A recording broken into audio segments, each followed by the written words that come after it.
Hey everyone, it's Miss B, and in this video we are covering the Unit 1, Lesson 15 and Lesson 16 cumulative practice problems for illustrative math geometry. So let's start here. We are doing the two lessons that are about symmetry. So for this first one, we want to draw any lines of symmetry that the figure has. So for this yin-yang sign, we would think maybe right here or maybe right here, but it actually isn't going to work that way. If we fold it over, this white part will just kind of come down and make a hole. It'll end up looking like this way. And the black and white stuff in the middle isn't going to look exactly the same. So while the shape is a circle and it might have infinite, this one is not going to have any. So I'm just going to say none, because there are no lines of symmetry here.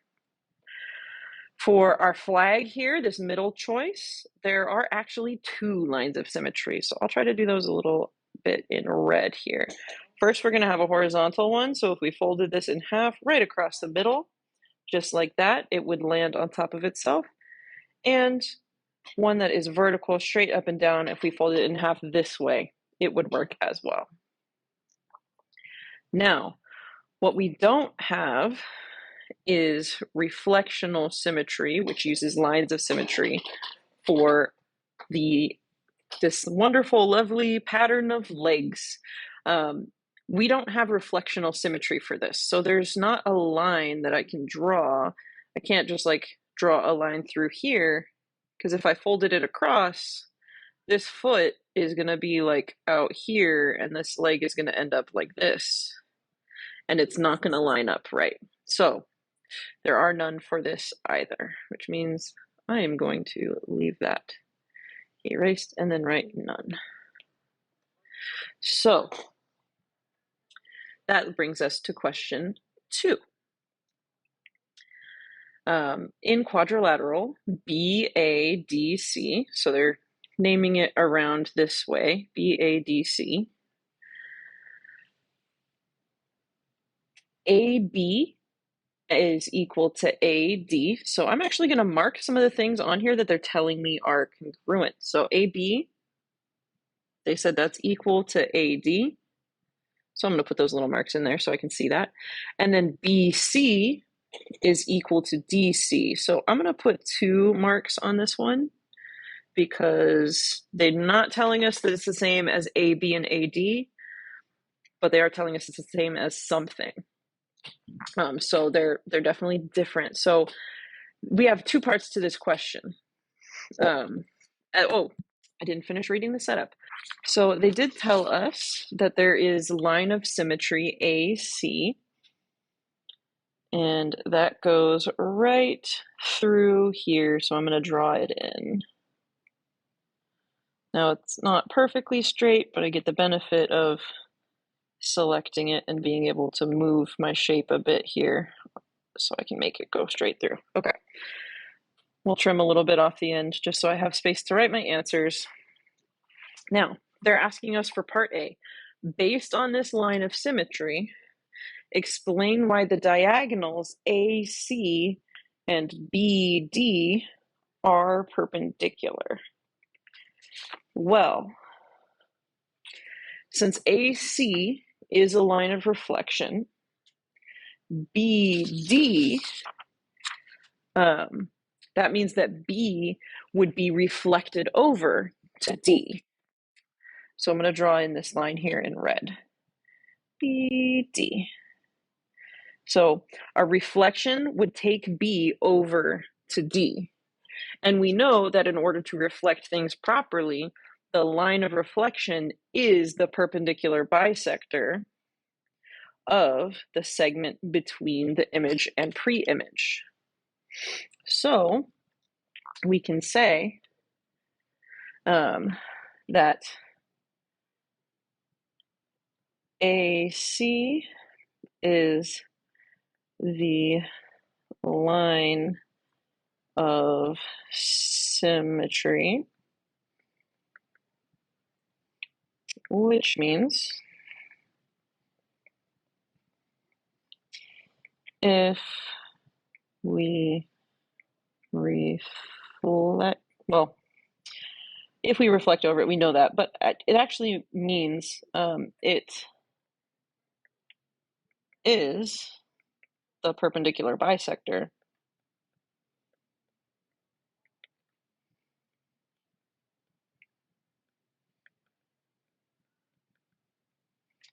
of BD, since B would reflect onto D. So it has to be perpendicular if it's the perpendicular bisector. Okay, so now, based on the line of symmetry, explain why angles ABC and ADC have the same measure. I am going to highlight those angles here. That is angle ABC right here and ADC right here.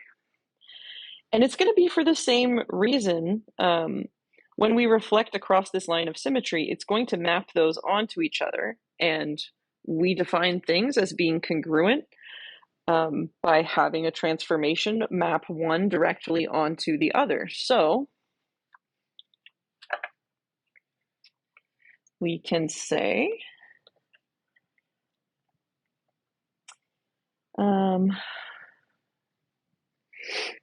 reflecting over AC would take B to D and not move A and C. Because A and C are on the line of reflection, they're not going to move. And I know that's a big part that we've been stressing about reflections, is that if it's on the line of reflection, it's not going to move. So we can say this means angle, and it's angle ABC, would, we can say, would map onto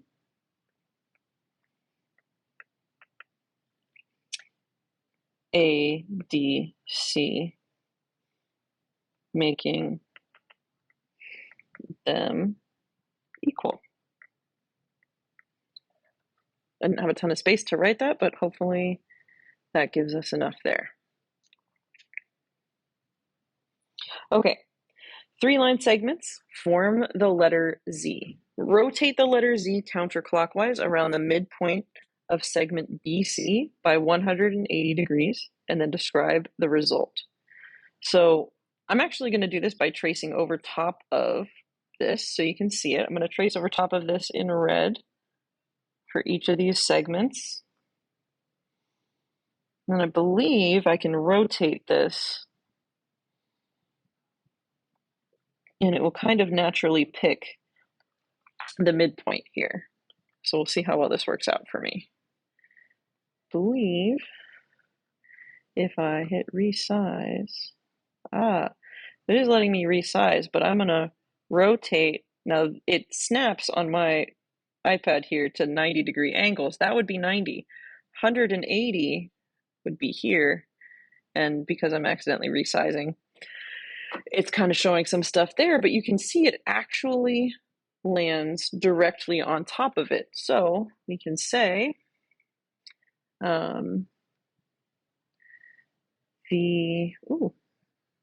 forgot I was using the thick pen. The result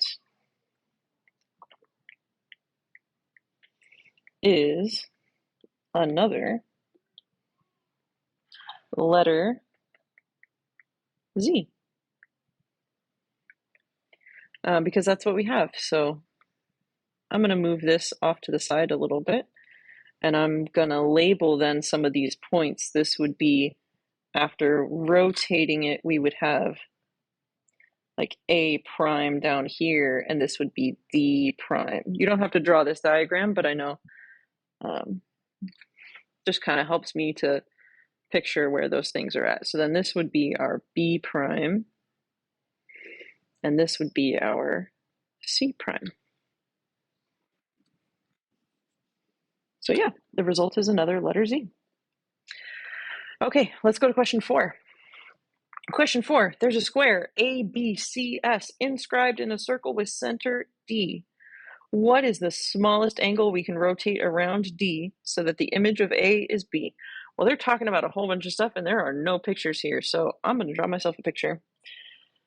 Let's draw a circle. It's probably not going to snap to a perfect circle. Good enough. I'm going to estimate that the middle of my circle is here, so that'll be like my rotational center. And they're saying this is a square. So I'm going to kind of map out my points here a little bit. We should have kind of like here and here and here and here if I'm making this a square. I wonder if it'll like me enough to snap in there. Close enough. Close as I'm going to get with the actual lines trying to snap and make it equal, but we're going to pretend those are perfectly aligned because of course they are. Now, what is the smallest angle we can rotate around D? So they said that D was the center point here, at D in the middle. And this was A, B, C, S. And they want to know what's the smallest angle to rotate around D so that the image of A is B. So how far do we have to rotate here? I know that when I'm doing a rotation, I'm making an angle between my center point, the image, and the pre-image. So if I want the image to be literally the letter B, then I'm going to set up my angle here to check what that actually is. So this looks to me like a right angle. That's a 90-degree angle. So it is going to be the smallest amount is 90, which means anytime we rotate 90 degrees, it should map pieces of this square onto other pieces of this square. And yeah, so that's how we can look at and measure and estimate those things, especially if they give us location of a pre-image and image. But I have a hard time doing these without looking at it, so I think it always helps to draw a picture for yourself if they don't give you one. So let's keep going to question number 5. So A, B, C, and D are all vertices of a square. So that means they're just the points. Point E is inside of the square, but they're not telling us where. What they want is us to explain how to tell whether it's closer to A, B, C, or D. So if I'm not sure where it is, I am still going to draw myself a square. I'm going to do my best to make it actually a square, kind of like this. It's probably not a square. It looks like it's a little wider than it is tall, but what can you do? We're going to say it's a square. Now, I'm going to give you a visual example, and then I'll write out what this actually does in words. So I'm going to make my lines of symmetry red. I'm going to look at 2 lines of symmetry here, even though a square has 4. I'm going to look at the vertical line that we could draw straight down the middle, and we're going to move that so it's actually, it looks like it's in the middle, and the horizontal line. Now, these would actually be the perpendicular bisectors of these sides of our square. So, based on the way they're constructed, they're perpendicular, and they're going to cut the pieces of our square into equal pieces.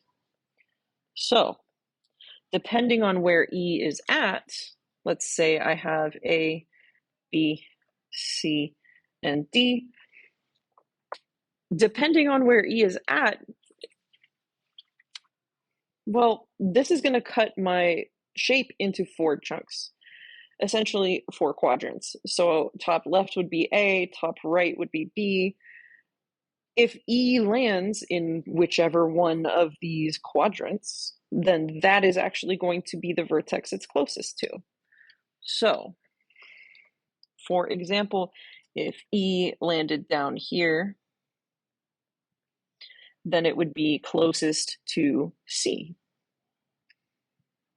But they don't tell us where E is at, so we are going to say E and just describe this in words. So we would say construct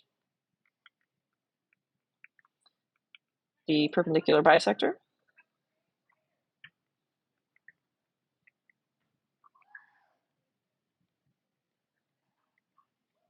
of I'm going to say both. I feel like saying both sides of a square is weird because there are 4 sides of each side of the square. We can say this divides the square into 4 sections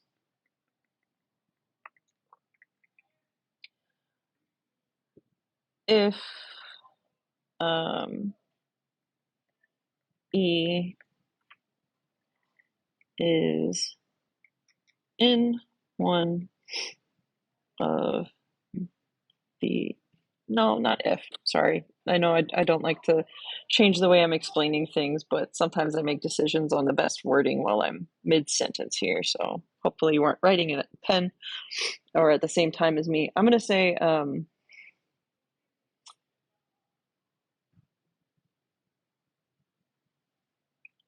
E will be closest to whichever vertex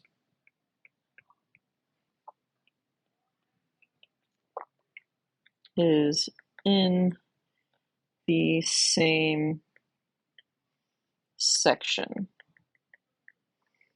as it. Now, it is possible for E to land on those perpendicular bisectors, in which case it would be an equal distance away from 2 of the points, and we wouldn't really be able to tell exactly which ones unless we knew where on that perpendicular bisector it landed. So say it landed here, we would know it's closest to B and A, but it's not going to be closest to one of them specifically. Okay, so for question 6, this is about not parallel, this is about perpendicular lines. Lines L and M are perpendicular. L is this line here, and M is this one here. So M is our vertical, L is our horizontal. Sometimes reflecting a point over M, so that was our yellow line, reflecting across that one, has the same effect as rotating the point 180 degrees using center P. We're going to select all labeled points which have the same image for this transformation. So we want to know when we reflect which points have the same image for both transformations. Now, we know that those have to be on the perpendicular line. So you might think like, oh, B could be it. But since this is the line of reflection, rotating it 180 isn't going to make the same thing, because when we reflect, something on the line of reflection stays in the same place. But with a rotation, it would bring it all the way down to the bottom here. So we're actually going to look at ones that are on this horizontal line, and that's going to be A and E. So we're going to select A and E, and the rest of them actually do not work. So it's kind of combining some questions they've given us before of reflecting across and rotating, but also they ask us pretty frequently which ones would not move. So it's really trying to ask you to pay attention for that, because they put B on one of the lines, but that just happens to be one of those points that doesn't move instead. Okay, so let's keep going. Now here I have question 7, and it says, here is triangle POG. So this is our original image here, POG. Match the description of the rotation with the image of POG under that rotation.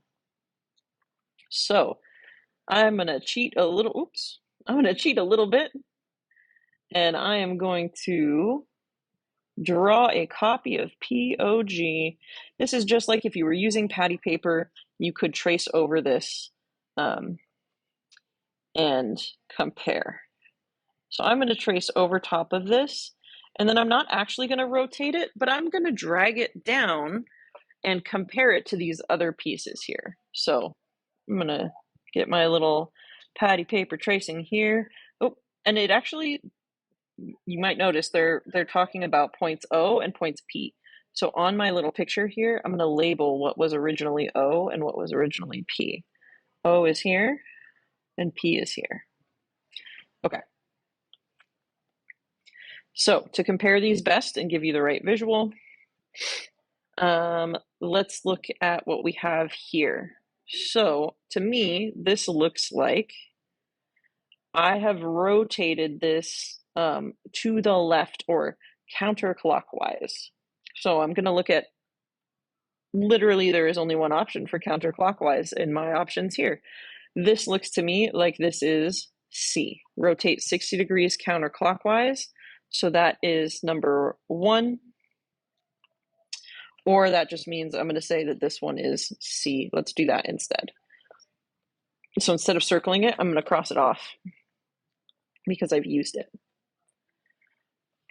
And yeah, you can notice like we're going one triangle and then around to the left. So that works. Oops, that's not my lasso tool. This is my lasso tool. Let's bring this shape over now. If we line it up here, it almost looks like a reflection, but O is not moving. So we're still rotating around O, but P moves from up here to down here. So that means this line is moving to this one. So I am looking at a 120-degree angle between the two of these. And if it's going in this direction, this is clockwise. So that looks like option B for me here, 120 degrees clockwise around O. So I'm going to say that this one is B and cross this one out. I'll keep going. Grab my shape here so I can compare. Now, O is kind of in the middle on all of these, except for one of them. If I put my shape where it originally was, O has now moved. And the one that hasn't moved is P. So this actually has to be choice D, because this is the only one where we're rotating around P, but we can still check that we're rotating the same amount of degrees. So this has to be choice D, and we can cross this out. Now, logic would tell us our last one has to be A, but we're still going to check. Does this work for A? A says rotate 60 degrees clockwise around O. 60 degrees clockwise around O. Well, if O's not moving, this here is one triangle, and that is clockwise to me. So yes, this one works. So that has to be A. And now I've matched up all of them. I'll move my little shape here off to the side though. All right, so that's the end of our questions from 15. We're going to keep going and move on to 16 and talk about some of our rotational stuff here. So for lesson 16, we're going to start with those 3 shapes again, but we're not talking about lines of symmetry. We're actually talking about rotational symmetry here. So how can we spin these around and make them equal? So I'm going to start by placing a dot in the center of each of these shapes, because that would have to be where my angle is centered at, or the center of this rotation for the rotational symmetry. So for the yin and yang sign, if you ignore the colors, meaning the pattern, we pay attention to sort of our like S shape here with the circles and our entire shape being a circle, we could rotate this 180 degrees. So you'll see if I take this and I tell myself I want to resize it, I can rotate this all the way around and it'll still line up on the border lines. Now, I don't think that quite works. I like to count the colors, not just the borders of it. So I am going to say that this one is none, but if you really want to be specific, you can say or 180 if you ignore colors. So that one kind of has two. Now, for the flag, we are actually going to have something similar. It's not a square, so we can't rotate it in increments of 90. This is actually going to rotate in increments of 180. That's our only rotational symmetry here. You can, if I was to check this, I could look at the fact that it's a rectangle, and I could rotate it around and say, ah, yes, rectangle also makes a rectangle, and the stripes and everything are going to line up fine. But if we only rotate it at 90 degrees, it would not lay over top of it in the same way. So this is going to be 180 degrees. And there is no like none or if for this one. It's just 180, and that's the only option. So for the third one with these wonderfully weird looking legs here, I'm going to actually draw some lines here where I kind of see the legs sticking out. Because if I think of the knee as my points here, this is going to be like a three-pointed shape. And if I rotate it, I can make this foot land on top of the other foot exactly. But it's going to rotate this span of degrees. So even if I don't know what that is, I do know that if I rotated it 3 times, that would come all the way around to make 360. So we're going to say it's 360 divided by 3, and that is 120 degrees. So I wouldn't just say that it's 120. I'm going to give you a reason why. Technically, if we rotated it twice in those increments, it could also be 240 degrees. And if we rotated it a third time in another increment of 120, that just brings us back to 360. So it's kind of 120 and 240 for our symmetry here. Okay, let's keep going for 16.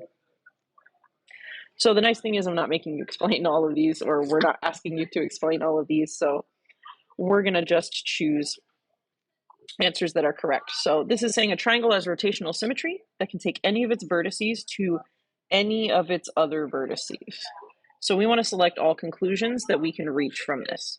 So something that rotates, because it's rotating around the center, we know that it has to have the sides being the same length.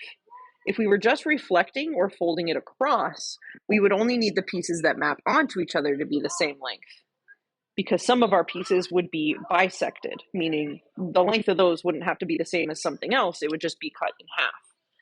So if it's rotational symmetry, we're going to know that all of the sides have to have the same length because it needs to spin around just like a wheel would spin around. And if a wheel isn't a perfect circle, then wheels wouldn't actually work. So yeah, so we know all the triangles have to have the same side lengths.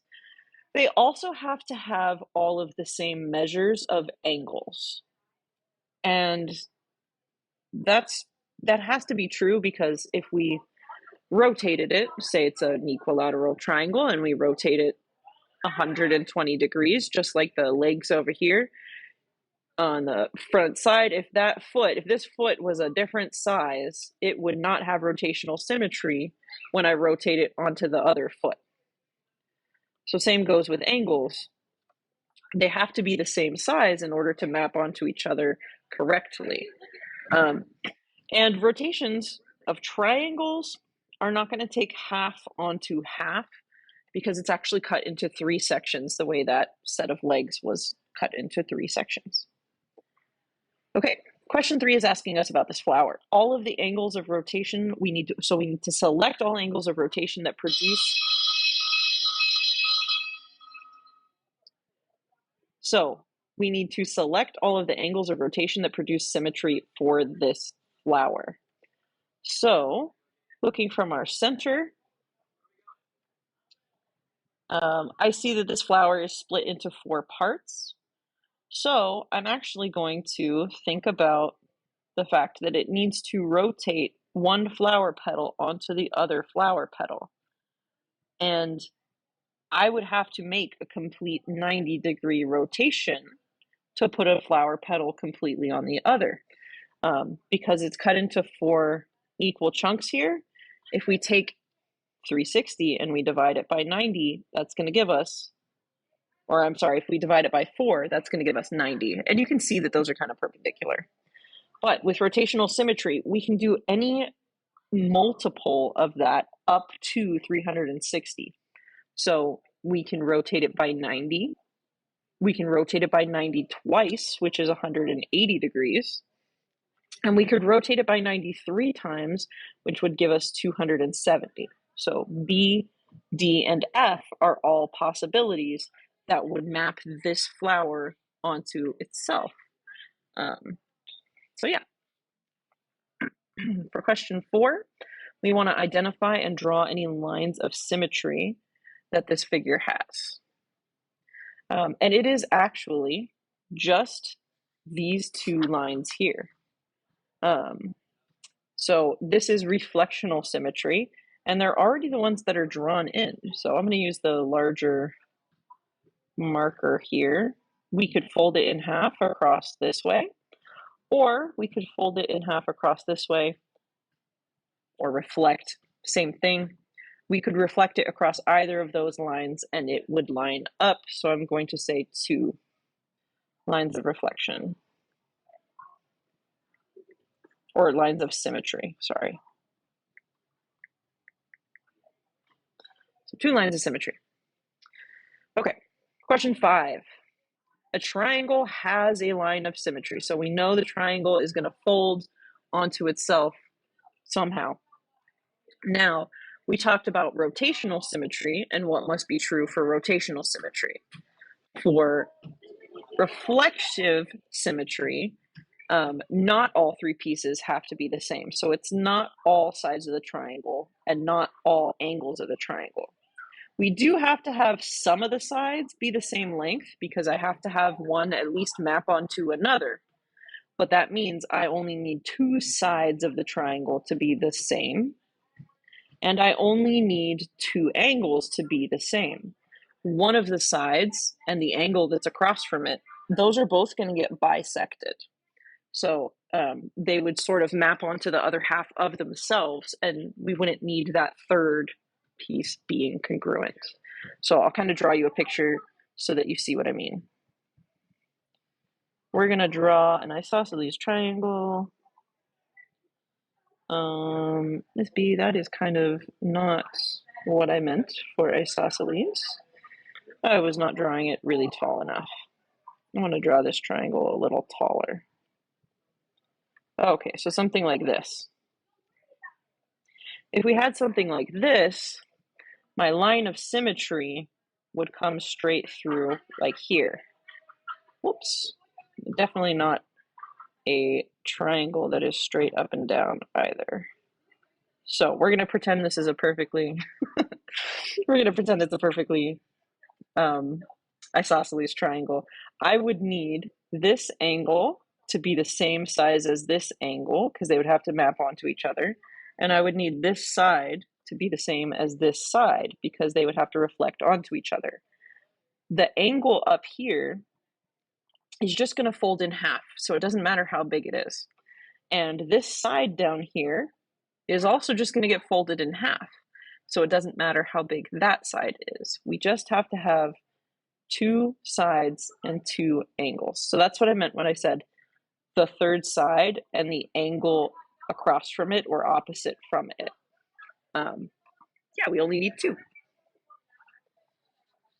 Okay, let's move to our next question.